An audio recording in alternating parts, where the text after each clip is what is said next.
নমস্কার, unscripted days চ্যানেলে আপনাদের সকলকে স্বাগত। আজকে একটা ট্র্যাভেল ব্লগ নিয়ে আপনাদের সাথে হাজির হয়েছি। আজকে আমরা যাচ্ছি কলকাতা থেকে উদয়নারায়ণপুর, আমার শ্বশুর বাড়ি। এর আগে তোমাদের আমাদের গ্রামের বাড়িটা ঘুরিয়ে দেখিয়েছিলাম। আজকে রাস্তাতে যেতে যেতে তোমাদের আমরা কিভাবে কোথায় দাঁড়াই, কিভাবে যাই, চলো তোমাদের সাথে শেয়ার করি। আমরা প্রথমেই বাড়ি থেকে বেরিয়ে পড়ে মা ধরে নিই। মা ধরেই আমরা প্রত্যেকবারেই যাই। যেহেতু আজকে আমাদের অনেকটা সকালে বেরোনোর কথা ছিল, এই 5টা সাড়ে 5টা নাগাদ, কিন্তু ঘুমটার ভেঙে ওঠেনি, তাই আজকে বেরোতে অনেকটাই আমাদের কিন্তু দেরি হয়ে গেছিল। আমরা কিন্তু চলেছিলাম নিজের গন্তব্যস্থলে, বেরিয়েছিলাম প্রায় 7:30 নাগাদ। যেতে যেতে প্রায় 2-2.5 ঘন্টা লাগবে আমরা জানতাম। যেহেতু আজ 15ই আগস্ট, তাই জন্য ভেবেছিলাম কিছু রাস্তা ফাঁকা থাকলেও কিছু কিছু জায়গায় হয়তো একটু জ্যামই হবে, কিন্তু ভাগ্যবশত আজকে কিন্তু আমরা জ্যামটা পাইনি। এখানে সকালবেলাটা আজকে কিন্তু খুব ভালো লাগছিল। আকাশটা কিন্তু বেশ পরিষ্কারই ছিল, তবে হালকা হালকা একটু মেঘও ছিল বটে। অন্য জায়গায় হয়তো অনেক বৃষ্টি হয়েছে। বাড়ি পৌঁছানোর পর জানতে পারলাম ওদিকে বড্ড বৃষ্টি বেশিই হয়েছে। এখানে আমরা পিটিএস ক্রস করে চলেছি। আমাদের যেতে যেতে যেহেতু অনেকটাই সময় লাগে, তাই জন্য আমরা রাস্তাতেই ব্রেকফাস্টটা করে নিই যদি সকালবেলা যাই। সন্ধেবেলা গেলেও রাস্তাতে আমাদের 1-2বার দাঁড়াতেই হয়, কিছু করার থাকে না, যেহেতু অনেকটা দূরের রাস্তা। তোমরা কারা কারা এই 3 দিনের ছুটিতে যাদের দূরে বাড়ি, তারাও বাড়ি গেছো, অবশ্যই কিন্তু জানিও। যারা দূরে দূরে থাকো, কলকাতায় চাকরি সূত্রে থাকতে হয়, তারা হয়তো ম্যাক্সিমামই সবাই আজকে বাড়িই গেছে। কারণ আমার অফিসের প্রায় সবাই, প্রত্যেকেই বলতে পারো, যারা দূরে থাকে তারা প্রত্যেকেই কিন্তু আজকে বাড়ির উদ্দেশ্যে গেছে। কেউ ট্রেনে, কেউ বাসে, কেউ বা গাড়িতে। এবার আমরা সাঁতরাগাছি রেলওয়ে স্টেশন ক্রস করছি। এই জায়গাটায় প্রত্যেকবারই কিন্তু কম বেশি জ্যাম থাকে। যারা এই জায়গাটা থেকে যাতায়াত করো, তোমরা ভালো মতোই জানো এখানে বড্ড বেশিই জ্যাম হয়। তবে আজকে কেন জানি না, ভাগ্যবশত জায়গাটাতে কিন্তু অতটা বেশি জ্যাম ছিল না। কপালই বলতে পারো। আমরা যখন বেরিয়েছিলাম প্রায় অনেক জায়গাতেই ফ্ল্যাগ হোস্টিং কিন্তু হয়ে গেছিল, তবে কিছু কিছু জায়গাতেও প্রস্তুতি চলছিল। অনেক জায়গায় হয়েছে, আবার অনেক জায়গায় হয়নি। দেখতে কিন্তু সত্যিই খুব ভালো লাগছিল। অনেক স্কুল স্টুডেন্টদেরও দেখলাম যারা 15th আগস্ট পালন করতে ফ্ল্যাগ নিয়ে বেরিয়ে পড়েছিল।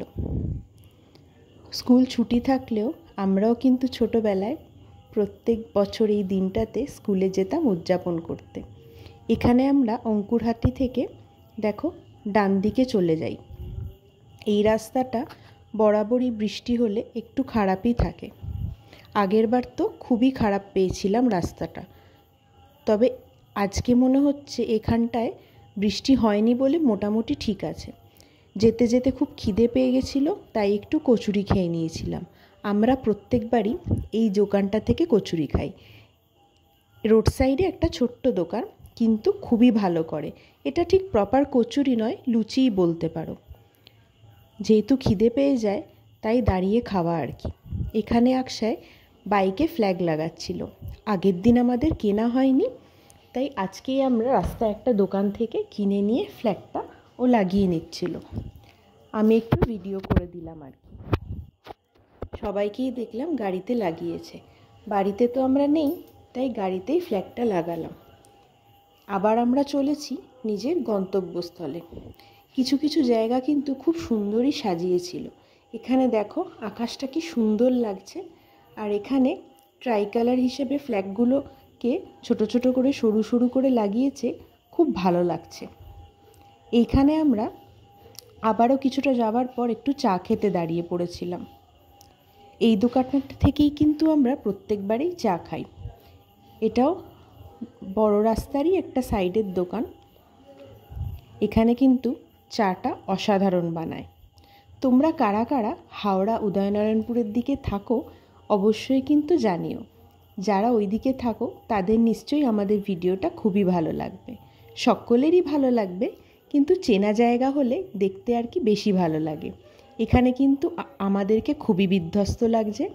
অনেকটা যাওয়ার পর আবার কিন্তু মুখ টুক ঢেকে রেডি হয়ে গেছি, চলেছিলাম আবার। এবারে কিন্তু আমাদের আরও যেতে হবে প্রায় 45 মিনিটস মতো। আজকে কিন্তু রোদের তেজটা অনেক অনেক বেশি ছিল। এইখানে দেখো সব স্কুল স্টুডেন্টরা বেরিয়েছে, কি ভালো লাগছে তাই না? নিজেদের ছোটোবেলার কথা মনে পড়ে গেল। আমরাও কিন্তু এরকমভাবেই ফ্ল্যাগ নিয়ে বেরিয়ে পড়তাম। এই দিনগুলোতে সত্যিই খুব মজা হতো। পাড়াতে থাকলেও পাড়াতেও ফ্ল্যাগ হোস্টিং হতো। এইখানে আমাদের একটা ছোট্ট রেলওয়ে স্টেশন ক্রস করতে হয়।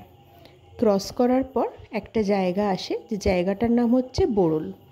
ওই জায়গাটা ক্রস করে আমাদের এখনও কিন্তু 30 মিনিটস মতো, মানে আধা ঘন্টা মতো যেতে হবে।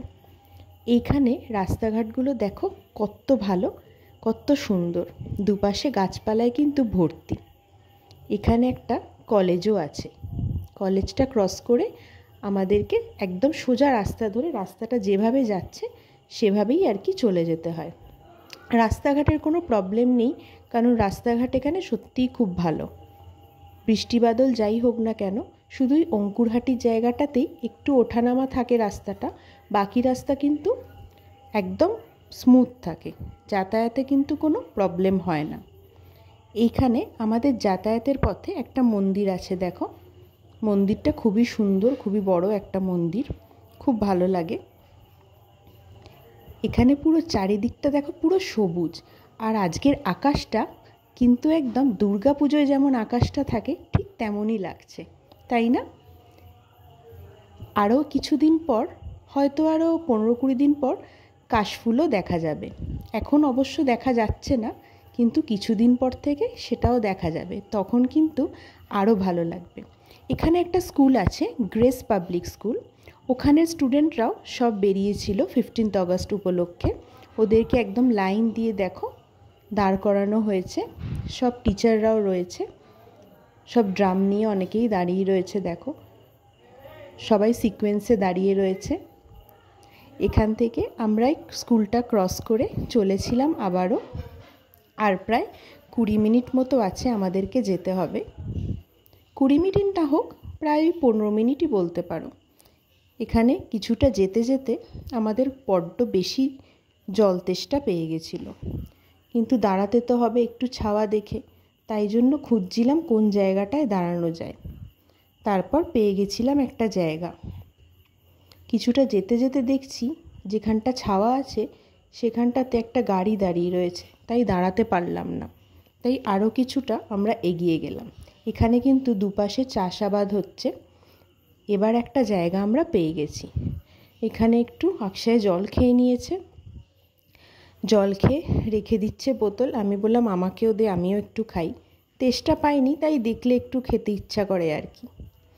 জল টল খেয়ে আবারও একটু ঢং করে চললাম আবারও গন্তব্যস্থলে। এবার আর বেশিক্ষণ নেই, এই যে গলিটা চলে গেল এটা হচ্ছে আমার শ্বশুরমশায়ের মামার বাড়ির গলি। আকশায় আমাকে বলে দিল। এখানে দেখো একটা ঐতিহাসিক গির্জা আছে, অনেক উঁচু, কিন্তু আকশায় বলল এটা নাকি ব্রিটিশ আমলে তৈরি হয়েছে। এখানে আমরা চলে এসেছি। এটা দেখো দামোদর। এখানে একটুখানি দাঁড়িয়েছিলাম 3-4 মিনিট মতো। এখান থেকে কিন্তু ভিউটা খুব সুন্দর আসে। এখানে সন্ধেবেলা সকলে আড্ডা দিতে আসে, আর এই জায়গাটা কিন্তু পুরো জমজমাট থাকে। দেখো কি সুন্দর না? এখানে সব ফটো সেশন হয়, অনেকে ভিডিও শ্যুট করতেও আসে। এখানে আমরা একটু দাঁড়িয়ে একটু কিছুক্ষণ দেখে টেখে ফটো তুলে আমরাও কিন্তু চলে গেছিলাম। তবে রাস্তাঘাট কিন্তু আজকে অন্যান্য দিনের তুলনায় সত্যিই একটু ফাঁকাই ছিল। এই যে দেখো কত সুন্দর ভিউটা। আবারও আমরা চলেছি আর হয়তো বেশিক্ষণ নয়, আর হয়তো 10 মিনিট। আমি যতবারই আসি না কেন, যত টাইমেই আসি না কেন, আমি রাস্তা মাঝে মাঝে গুলিয়ে ফেলি। আমি রাস্তাটা ঠিক চিনতে পারি না, তবে এই জায়গাটা এলে বুঝে যাই শুধু আর 10 মিনিট মতো আছে। এরপরে আমরা চলে আসি উদয়নারায়ণপুর বাজারে। এরপরেই আমাদের ব্রিজটা ক্রস করেই বাজারটা পড়ে। কারা কারা এই জায়গাটা চেনো অবশ্যই কিন্তু জানিও। এই জায়গাটাতে আমরা সন্ধেবেলাও ঘুরতে আসি। যখনই আসি সন্ধেবেলা একবার করে ঘুরে যাই। এখানে ফুচকা, ডাবের জল, সন্ধেবেলা পাপড়ি চাট সব কিছু বসে। জায়গাটা সন্ধেবেলার দিকে বা সকালেও কিন্তু সবসময় এই জায়গাটা জমজমাটি থাকে। এই যে দেখো, এটা বাজারের জায়গা, রাস্তা আর কি। এখানটা আমরা প্রত্যেকবারই দাঁড়াই, কারণ এখানে আমাদের ভাইজির জন্য চকলেট নিতে হয়। এটা হচ্ছে আকশার দাদার মেয়ে, মানে আমার ভাসুর আর জায়ের মেয়ে, তার জন্য চকলেট কিনে নিই আমরা। আর এখানে দেখো আমাদের বাহনটাকেও তোমাদের দেখিয়ে দিচ্ছি। এইটা করেই কিন্তু আমরা সারা জায়গা ঘুরি। এটাই আমাদের সঙ্গী সাথী। চকলেটটা কিন্তু আমাদের নেওয়া হয়ে গেছে, এবার আবারও চলেছি। এরপর হয়তো আর 5-7 মিনিট যেতে হবে। আমার ভিডিওগুলো তোমাদের যদি ভালো লাগে অবশ্যই কিন্তু তোমরা পাশে থেকো, আর প্লিজ একটা লাইক করে দিও, আর তোমাদের প্রিয়জনদের সাথেও এটা শেয়ার করে দিও। আর আমার ভিডিওগুলো যদি তোমাদের মন ছুঁয়ে যায় তাহলে কিন্তু অবশ্যই একটু সাবস্ক্রাইবও করে দিও। তোমরা পাশে থেকো, তাহলে আরও সুন্দর সুন্দর ভিডিও আমি তোমাদের উদ্দেশ্যে দিতে পারবো। সবাই যদি একটু সাপোর্ট করো তাহলে আমাদের এই চ্যানেলটা এগিয়ে নিয়ে যেতে খুবই সুবিধা হয়। এবারও আমরা দেখো চলেছি, আর কিছুটা আমরা যাব। আর এখানে কিন্তু পুরো চারিদিকটা একদম সবুজ, আর খুব ভালো লাগছে যেহেতু একদম রোদ ঝলমলে আকাশ আছে। এখানে কিন্তু ভোরের দিকে 6টা-7টা নাগাদ প্রচণ্ড মুষলধারে বৃষ্টি হয়েছে। রাস্তাঘাট দেখো একদম কিন্তু ভিজে, আর মানে ভালো রকম বৃষ্টি হয়েছে। আমাদের কলকাতার দিকে তো আজকে সকাল থেকে এক ফোঁটাও বৃষ্টি হয়নি, কালকে হয়েছিল যদিও। চলে আসলাম আমরা বাড়ির দিকে। আবারও তোমাদের সাথে একটা কথা বলছি, আমার ভিডিওগুলো ভালো লাগলে অবশ্যই কিন্তু লাইক, শেয়ার, সাবস্ক্রাইব করে দিও, আর কমেন্ট করে জানিও কেমন লাগলো। এই যে গেট চলে এসেছি, এটা তো তোমরা আগেই দেখেছো। এটা আমি যখন আগের আমাদের গ্রামের বাড়িটা শেয়ার করেছিলাম তখন দেখিয়েছিলাম। ডান দিকে আমাদের শিবের মন্দির আছে, এটাও তোমাদের দেখাবো। কালকে আমাদের কিন্তু জন্মাষ্টমীর ভ্লগও আসবে। জন্মাষ্টমীতে আমরা এখানে কি করি সব কিছু তোমাদের সাথে শেয়ার করব। আজকের মতো টাটা, গুড নাইট, সবাই ভালো থেকো।